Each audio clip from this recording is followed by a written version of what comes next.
ونتبع السنت والجماعت ونجتنب الشذوذ والخلاف والفرقہ، ہم سنت مصطفیٰ اس کی اتباع کریں گے، والجماعہ اور جماعت صحابہ ان کی اتباع کریں گے، شذوذ سے بھی بچیں گے، مخالفت سے بھی بچیں گے، فرقہ واریت سے بچیں گے۔ ان تین چیزوں کا آپ نے سمجھنے کیا ہے۔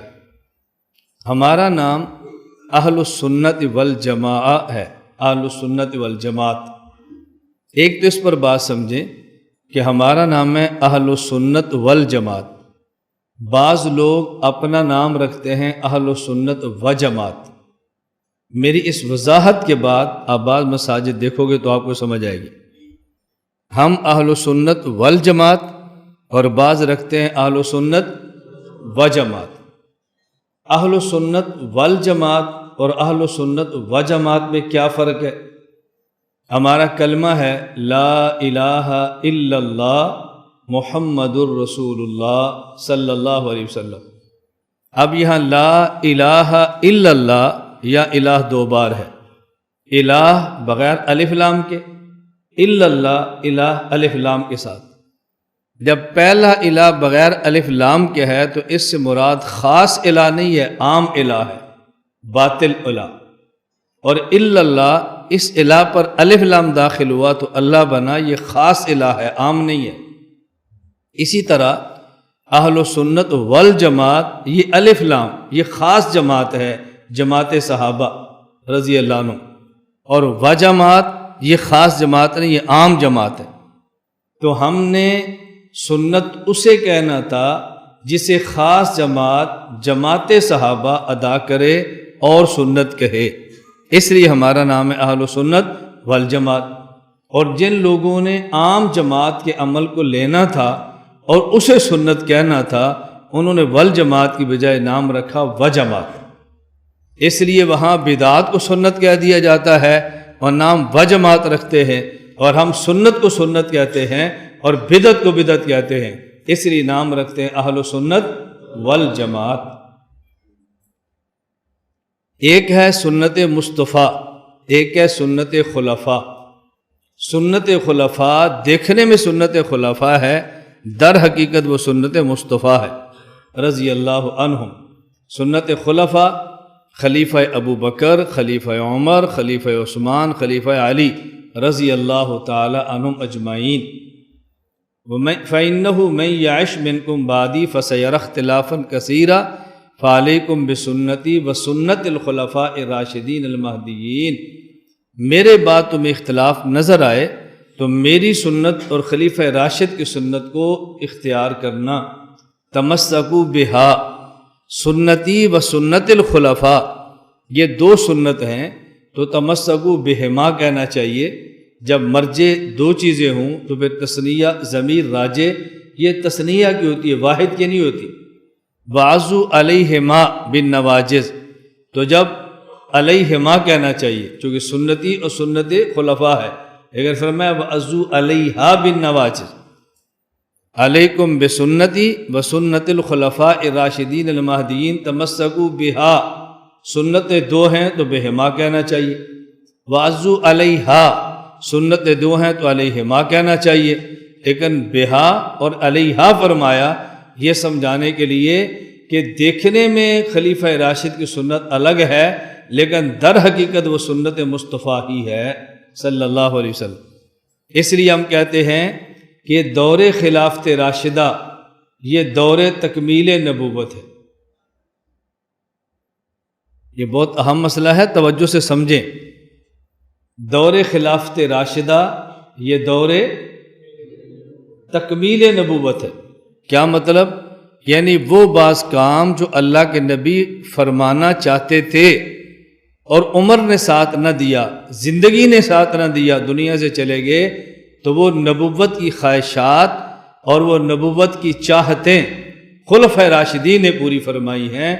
دور خلیفہ راشدہ خلافت راشدہ یہ تکمیل دور نبوت ہے۔ ایک مثال سمجھ لو، 20 رکعت تراویح رسول اللہ صلی اللہ علیہ وسلم کی سنت ہے، اور ہر جگہ ہم یہ بات کہتے ہیں کہ تراویح کی جماعت یہ سنت ہے۔ سنت اسے کہتے ہیں ما واظب علیہ النبی صلی اللہ علیہ وسلم، جس پر اللہ کے پیغمبر نے دوام کیا ہو، مواظبت کی ہو، ہمیشہ عمل کیا ہو، اسے کہتے ہیں سنت۔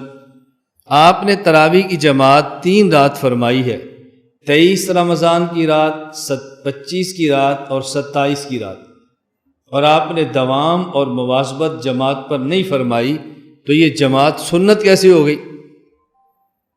سنت کیسی ہوگی؟ پورا مہینہ تراویح کی جماعت کا اہتمام یہ سنت عمر ہے۔ پھر اس کو سنت کیوں کہتے ہیں؟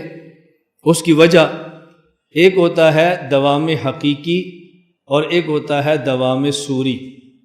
دوام سوری کا معنی کہ دوام ہو اور دوام نظر بھی آئے، صورتاً، یہ دوام سوری ہے۔ اور ایک ہوتا ہے دوام حقیقی، وہ یہ ہے کہ دوام تو ہو لیکن نظر نہ آ رہا ہو اور ہو دوام۔ تو یہ تراویح کی جماعت میں دوام ہے، اگرچہ دوام سوری نہیں ہے لیکن دوام حقیقی ہے۔ رسول اللہ صلی اللہ علیہ وسلم نے 27 کی رات کو تراویح کی جماعت کرائی اور 28 کو جماعت کے لیے باہر تشریف نہیں لائے۔ صحابہ کرام رضی اللہ عنہم مجمعین نے عشاء کی نماز پڑھی اور بعد میں آپ کے خیمے کے باہر جا کر کھڑے ہو گئے، جو خیمہ مسجد نبی میں نصب تھا جس میں آپ اعتکاف فرماتے تھے۔ آپ صبح تشریف لائے باہر، فجر کی نماز پڑھائی اور فرمایا انی لم یخف علی مکانہ، تم آئے تھے میرے خیمے کے باہر کھڑے تھے، مجھے معلوم ہے میں باہر کیوں نہیں آیا، میں باہر آتا اور جماعت کراتا تو تم پہ تراویح فرض ہو جاتی، اس لیے میں نے تراویح مسلسل نہیں پڑھائی۔ انی خشیت ان یفترض علیکم، یہ مجھے خدشہ تھا۔ اب اس کا معنی ہے کہ حضور پاک صلی اللہ علیہ وسلم تراویح کی جماعت چاہتے تھے، کرائی کیوں نہیں؟ مسلسل جماعت کراؤں گا تو فرض ہو جائے گی، چاہتے تھے۔ اس چاہت کو حضرت عمر نے دیکھا اور حضرت عمر نے حضور کی چاہت کے مطابق پورا مہینہ تراویح کی جماعت کا اہتمام کرا دیا۔ اب ہم کہتے ہیں جماعت تراویح میں اللہ کے نبی کا دوام ہے، لیکن یہ دوام سوری نہیں ہے، دوام حقیقی ہے۔ یہ ایسا دوام ہے جو ہر کسی کو نظر نہیں آیا، حضرت عمر بن خطاب کو نظر آیا ہے۔ تو یہ دوام سوری نہیں ہے بلکہ دوام حقیقی ہے، اس لیے ہم تراویح کو جماعت کہتے ہیں یا سنت کہتے ہیں تراویح کی جماعت کو۔ سنت مصطفیٰ سنت ہے اور سنت خلفائے راشدین دیکھنے میں الگ ہے، در حقیقت یہ سنت مصطفیٰ ہے۔ یہ بات یاد رکھنا، خلیفہ راشد کا ایسا اجتہاد جس سے صحابہ کرام کو اتفاق نہ ہو، اس کے خلاف ان کا اپنا اجتہاد موجود ہو، یہ خلیفہ راشد کا اجتہاد ہوتا ہے، سنت نہیں ہوتی۔ اور خلیفہ راشد کا اجتہاد جس کو سارے صحابہ مان لیں، یہ اگرچہ ان کا اجتہاد ہے لیکن اس کا درجہ اب شخصی اجتہاد کا نہیں ہے بلکہ اب سنت کا ہو جائے گا، چونکہ سب صحابہ نے اس کو مان لیا ہے۔ یہ آپ کا ذہن بن گیا نا، اب کبھی الجھن نہیں ہوگی۔ حضرت عمر کے فیصلے کے خلاف عبداللہ بن عمر بولے تھے، حضرت عمر کے فیصلے کے خلاف فلاں عورت بولی تھی، اگر ان کے فیصلے ماننے ضروری تھے تو عورت نے کیوں نہیں مانا؟ خلیفہ راشد کا اجتہاد اور مقابلے میں صحابی کا اجتہاد آ جائے اور خلیفہ راشد کے اجتہاد کو قبول نہ کریں تو یہ سنت نہیں ہوتی، اور جب خلیفہ راشد کا اجتہاد صحابہ قبول فرما لیں اب اس کی حیثیت سنت اور قانون کی بن جاتی ہے۔ علیکم بسنتی وسنت الخلفاء الراشدین المہدیین۔ اب کبھی آپ کو الجھن پیدا نہ ہوگی اس مسئلے پر کہ جی فلاں اجتہاد تو فلاں جگہ نہیں مانا گیا۔ رسول اکرم صلی اللہ علیہ وسلم نے فرمایا بنی اسرائیل میں 72 فرقے تھے، میری امت میں 73 ہوں گے اور یہ سب جہنم میں جائیں گے، ایک جنت میں جائے گا۔ پوچھا گیا وہ ایک جنت میں جانے والا کون ہے؟ فرمایا ما انا علیہ و صحابی، جو حدیث مجھ سے اور معنی میرے صحابی سے لے۔ حدیث مجھ سے اور معنی میرے، یہ ہے اہل سنت والجماعت۔ ترجمہ بہت اچھی طرح کیا کرے، اس پر الجھن اشکال ختم ہو جائیں گے۔ ما انا علی کے بعد وہ صحابی کی ضرورت کیا ہے؟ دین تو وہ ہے جو دین مصطفیٰ ہے نا، پھر صحابہ کی ضرورت کیا رضی اللہ عنہم اجمعین؟ اس لیے میں سمجھا رہا ہوں ما انا علی یہ حدیث مجھ سے اور معنی حدیث کا صحابی سے لیں، وہابی سے نہ لیں۔ صحابہ سے لیں وہابہ سے نہ لیں، ما علی و صحابی۔ وَنَجْتَنِبُ الشُّذُوذَ وَالْخِلَافَ وَالْفُرْقَةَ، یہ 3 لفظ اچھی طرح سمجھیں امام طحاوی کے۔ شذوذ کا معنی کیا ہے؟ ایک مسئلہ پر اہل حق کے 99 افراد ہیں، اس مسئلہ میں اہل حق کا ایک فرد اختلاف کرتا ہے، یہ 99 سواد اعظم ہیں اور یہ ایک شاذ ہے۔ ہم اس ایک شاذ کو باطل نہیں کہہ رہے، اس ایک شاذ کو جہنمی نہیں کہہ رہے، اس ایک شاذ کو غلط نہیں کہہ رہے، یہ دلیل کی بنیاد پر اہل حق ہے اور اہل حق سے ایک مسئلے پر اختلاف کر رہا ہے۔ ہم اس کو گمراہ نہیں کہیں گے، لیکن اتباع اس ایک کی نہیں بلکہ 99 کی کریں گے، کیونکہ 99 سواد اعظم ہے اور ایک شاذ ہے، اور ہمیں ہمارے نبی نے فرمایا اتبعوا السواد الاعظم۔ یہ ہے تنب الشذوذ۔ یہ کیا ہے؟ بات سمجھ آ رہی؟ 100 اہل حق ہے، ان میں سے 99 اہل حق کی ایک رائے ہے اور ایک اہل حق کی ایک رائے ہے۔ ہم اس ایک اہل حق کو ادب بھی دیں گے، احترام بھی دیں گے، عزت بھی دیں گے، لیکن 99 کو چھوڑ کے اس کے ساتھ نہیں چلیں گے۔ 99 سواد اعظم ہے اور ایک شاذ ہے۔ وَنَجْتَنِبُ الشُّذُوذَ، ہم شذوذ سے احتیاط کرتے۔ یہ بات میں کیوں سمجھا رہا ہوں؟ اچھی طرح سمجھو۔ ہمارے ہاں ایک اصلاح کے نام پر فتنہ پیدا ہو رہا ہے۔ وہ کیا ہوتا ہے کہ بعض لوگ ایک بات پیش کرتے ہیں اور وہ پیش جمہور کے خلاف ہوتی ہے، اور سہارا لینے کے لیے کہتے ہیں کہ یہ جو میں نے بات کی ہے یہ فلاں کی رائے ہے، وہ بھی تو ہمارے تھے، یہ تو فلاں کی رائے، وہ تو ہمارے تھے، ہم نے کو فلاں بھی ہمارے تھے، اور اس کے مقابلے میں فلاں فلاں فلاں فلاں فلاں وہ بھی تو ہمارے تھے نا۔ آپ نے اتنے چھوڑ کر جو ایک کی رائے لی ہے، اس کی آپ کو کیا ضرورت پیش آ گئی ہے؟ یہ ہے نجتنب الشذوذ والخلاف۔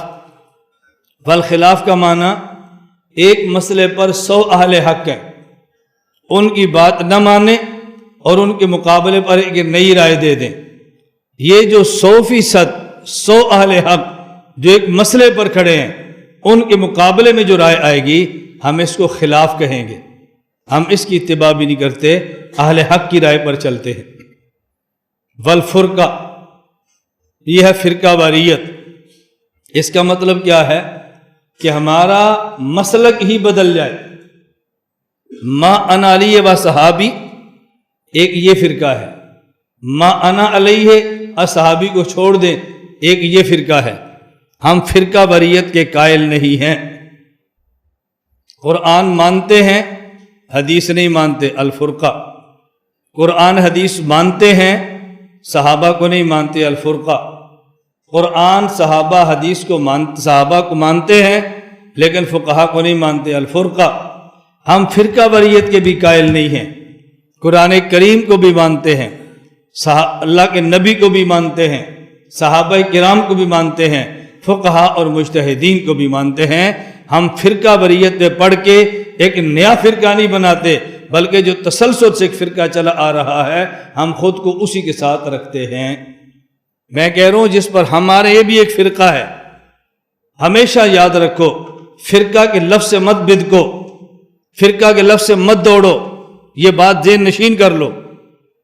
اللہ کے نبی نے فرمایا ان بنی اسرائیل تفرقت علی سنتین و سبعین ملہ، بنی اسرائیل کے 72 فرقے تھے، وتفترق امتی علی ثلاث و سبعین ملہ، میری امت کے 73 فرقے ہوں گے، 73 کلہم فی النار الا واحدہ، قیل من ہے یا رسول اللہ، قیل اللہ فرماتے ہیں یہ ایک جو الگ ہے، 72 پہلے تھے، 73 میں کا اضافہ ہو گیا۔ اللہ کے نبی یہ حق والا کون ہے؟ حق والے لوگ کون ہیں؟ فرمایا ما انا علی و صحابی۔ اب ما انا علی و صحابی کو بھی حضور فرقہ شمار کر رہے ہیں یا فرقہ شمار نہیں کر رہے؟ بھئی ٹوٹل فرقے کتنے ہیں جی؟ کلہم فی النار، 72 جہنمی ہیں، ایک جنتی ہے۔ وہ ایک جنتی کون سا ہے؟ یہ بھی فرقہ ہے نا؟ تو فرقہ ہونا یہ غلط نہیں ہے، فرقہ ضالہ ہونا غلط ہے۔ فرقہ ہونا غلط نہیں ہے، فرقہ باطلہ ہونا غلط ہے۔ فرقہ ہونا غلط نہیں ہے، فرقہ نحق ہونا غلط ہے۔ ہم ایک فرقے کے لفظ سے بدک جاتے ہیں، نہیں نہیں نہیں، ہمارا کوئی فرقہ نہیں ہے، ہمارا فرقہ ہے وہ فرقہ اہل سنت والجماعت ہے، ہمارا فرقہ ہے وہ فرقہ اہل حق کا ہے، ہمارا فرقہ ہے اہل سنت والجماعت احناف دیوبند کا ہے۔ یہ کیا کہ فرقہ ہے ہی نہیں، لیکن فرقہ بریت الگ ہے، فرقہ ہونا الگ ہے۔ وَنَجْتَنِبُ الشُّذُوذ، جس پر 99 ایک اور ایک ہے اہل حق، یہ شاذ ہے، ہم 99 کے ساتھ ہیں۔ والخلاف، 100 ایک طرف ایک طرف، ہم 100 کے ساتھ ہیں۔ والفرقہ، فرقہ حق اور فرقہ ضالہ، ہم فرقہ حق کے ساتھ ہیں، فرقہ ضالہ کے ساتھ نہیں ہیں، ہم یوں فرقوں سے بچتے ہیں۔